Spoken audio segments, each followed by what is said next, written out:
Acts of kindness, acts of generosity is how simple it is to make people feel good. I was walking down the streets of New York City, and a guy walking in front of me, his backpack opened and a bunch of paper fell out on the street. I didn't think much of it. I bent down, I gathered up the papers, handed them back to him, and pointed out that his bag had opened. Now, in our bodies, there's a chemical called oxytocin. Oxytocin is responsible for all the warm and fuzzies, unicorns and rainbows. It's responsible for all the warm feelings and connectedness we have with each other. Friendship, love. Huge amounts of oxytocin surge through a woman's body as she gives birth. This is what is responsible for the mother-child bond. Oxytocin binds human beings. There are many ways to get oxytocin. One of them is acts of kindness and acts of generosity.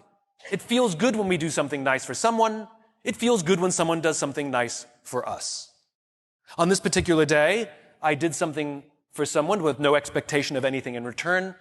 I got a little surge of oxytocin. I felt good. He turned to me and he said, "Thank you. It feels nice when someone does something for us with no expectation of anything in return." He felt good.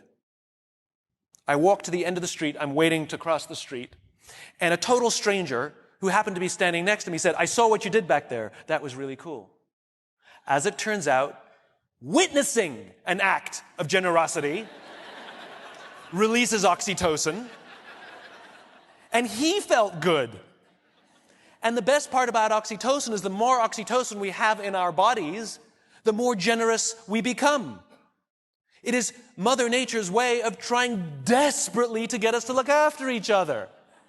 I can guarantee you that that man who witnessed what I did something nice for somebody that day simply because he saw someone do something nice for somebody that day.